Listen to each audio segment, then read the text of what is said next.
Hey Canucks fans, let's hand out some year-end awards. I'm Clay Emo, I'm at Canuck Clay on Twitter, I'm at Clay Emo on Instagram, I'm the founder of the GLCPC, the Good Looking Canucks Positivity Club, and this is my Canucks take all in one take. It's Clay's Canucks commentary for Wednesday, March the 18th. And no, I'm not conceding that the season is completely ended.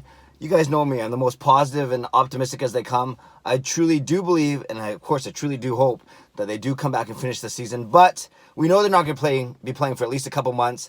So I think it's okay if we hand out these year-end awards. And if they end up coming back and we have to do another year-end awards, then that's awesome. So be it. But right now, after 69 games, there's enough of a sample size for sure that we can do this. So I basically have 5 categories, and I want you to respond as I talk, write down in the comments, or wait to the very end. But I'm going to talk about 5.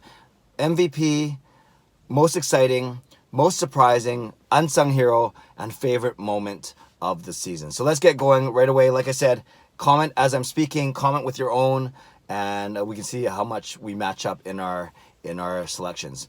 MVP, this one was close for me, but in the end, I still give it to our goaltender, Jacob Markstrom. Yes, he's missed the few games with his injury, with his knee injury, but you can't argue with the impact he had on the lineup. And we've seen the stats, we've heard the stats.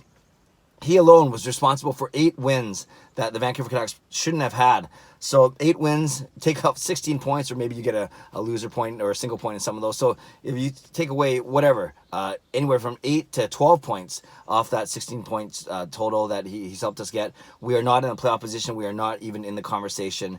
We are not battling for a wild card spot. So Jacob Markstrom, we know he stood on his head, that Chicago game, so many other games where he actually was the sole reason why we won. Our defense hasn't been the best. It's been very scrambly, a lot of turnovers, a lot of breakdowns, and Jacob Markstrom has really masked a lot of those deficiencies. So my MVP for the second straight season is Jacob Markstrom. I'll give runners up to JT Miller, who I'll get to in a second, and you could throw probably Elias Pettersson or Quinn Hughes in there for some consideration as well. So let's go to most exciting player. This one I give to Quinn Hughes. He's battling with Cale Makar for the Calder Trophy, the Rookie of the Year. He is the leading rookie points getter in the NHL right now. He's among leading defensemen, let alone rookies, and he's had an amazing season. Everything that we come to expect and more. But if we're talking about most exciting, we see it 5-on-5.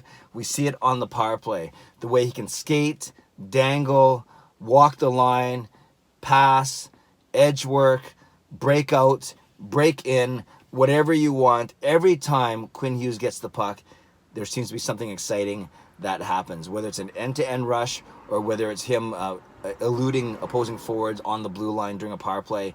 He is a treat to watch, even magnified in overtime, of course, 3-on-3. And I just love the way he plays, and his defensive game is better than I thought.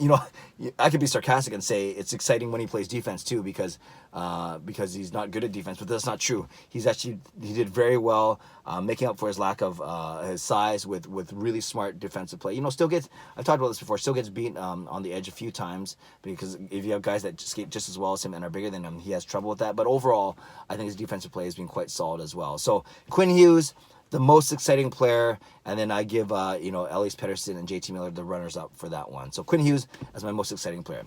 Most surprising player, I give this to JT Miller.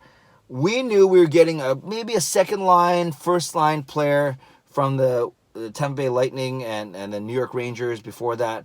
We weren't sure exactly what we were getting, because in Tampa he was playing behind guys like Point and Kucherov and Stamkos, and even guys like Palat, and as he went further and further down the line, he was a third liner basically.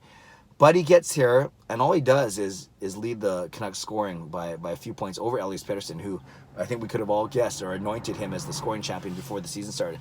JT Miller has been awesome. He's an exciting player, like I mentioned.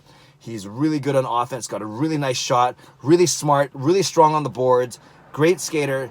Defensively, very responsible. He's a leader. He's aggressive. His I don't give a crap meter is pretty high. So overall, JT Miller has been, you could call him an unsung hero as well, but I don't think he's been unsung. I think people really recognize how good he is. So unsung is, which I'll get to in a second, is kind of more someone who flies under the radar. But I would say he's not flying over the radar. He's basically on the radar. He's smashing the radar. and he's the number one threat from the Vancouver Canucks right now as the leading scorer and as a leader on the ice. So JT Miller as my most surprising player, not because we didn't think he was good, but I don't think anyone could have anticipated that he would be this good. Most surprising also, is it Chris Tanev playing every game, which I'll get to in a second, or is it Jake Virtanen's at least really fast start to the season, or maybe Quinn Hughes is your most surprising player as well. So there we go, JT Miller as my most surprising. Now my unsung hero. This one's tricky. I thought about Tyler Mott because he brings a lot of energy and hustle to his game. I thought about Chris Tanev, who is a warrior on the blue line, played all 69 games this season before getting hurt, ironically, in the last game of the season so far. Alex Edler also being very consistent, and we see his worth. But I'm giving it to a guy who has actually the exact same point total as Alex Edler, and that is Adam Gaudette, our third-line center. Adam Gaudette has played 59 games, not all 69. He missed the first 10 because he was a healthy scratch when the Canucks were going with Beagle and Sutter as their third and fourth line centers. So he had a slow start to the season, but he's racked up 33 points in those 59 games, which is actually a .56 points per game, which is pretty good. Anytime you're over half a point a game or a point every 2 games, that's outstanding, especially for a third line center. And he's improved his defensive work. He's improved in the face-off circle. Now Travis Green was trusting him more in late in games. And whether it was Virtanen or Roussel or Mott or whoever's been on his third line, McEwen recently, Adam Gaudette has been the driver of that third line. And of course, he doesn't get the same, just from a pure center's perspective, he doesn't get the same attention as Pettersson and Horvat. From a forward's perspective, he doesn't get the same attention as Pettersson, Horvat, Miller, Toffoli, Besser, Pearson, Virtanen even. So I think that does make Adam Gaudette a little unsung, and I think he's coming off his ELC, so we're gonna have to sign him to a new contract. But overall, I think he's been outstanding. He kind of made the Tyler Madden move kind of digestible if they really believe in Adam Gaudette. So a lot of good candidates for unsung hero. Again, Tyler Mott, Chris Tanev, Alex Edler, to name a few. But I'm going with Adam Gaudette, third line center, solid, 33 points in 59 games. Pretty darn good if you ask me.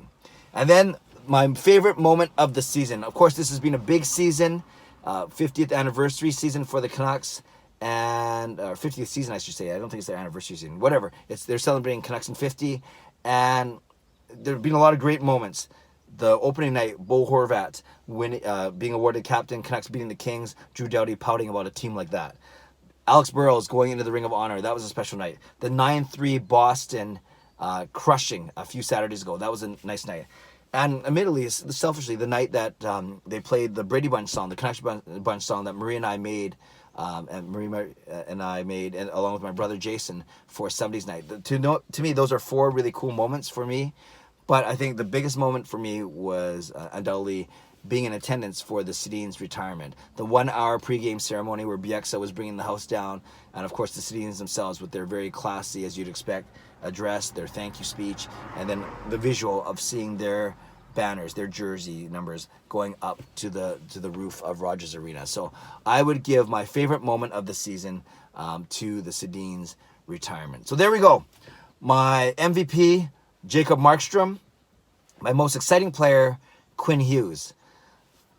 My most surprising player, JT Miller. My unsung hero, Adam Gaudette. And then my favorite Canucks moment of the season would be the Sedin's retirement. So those 5, I would love to know what you think. I put this up on Twitter. I got a lot of agreement with, especially the top 3, MVP, although some still gave it to PD or JT Miller. I got a lot of agreement on the most exciting player, most surprising player. And then where it diverges a little, and actually on the moment, where the one where there's been the most divergence, which has been good, has been the unsung hero. But that's good. That means there have been a lot of unsung heroes for the team.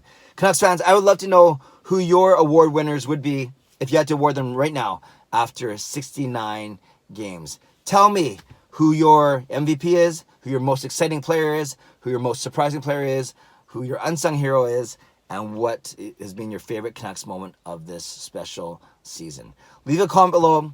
I love to read, react, and reply. A couple other notes. I'm going to be working on a different type of video tonight, one that I've never done before, just to change things up a little bit and get to see what kind of traction or reaction it gets. Hint, traction and reaction it gets. So I'll be working on something like that tonight. And then also I look to do a live stream, not tonight, because we just did it on a Monday night, but on Thursday night instead. So tomorrow night I'll be jumping on the live stream at 10 o'clock. Great feedback to my daughter Kayla. She was a little nervous, but I think she performed. I think she did very well in her first appearance. So we'll see which kid I get tomorrow. And I look forward to a different type of video from me tomorrow morning. I'd love to get your reaction to it. Okay, I think I've given enough hints. Leave a comment below with your award winners. Read, react, and apply. Subscribe if you like to. Like this video if you like to. Enjoy the day. Be safe. Take care of one another. God bless. Go Canucks go.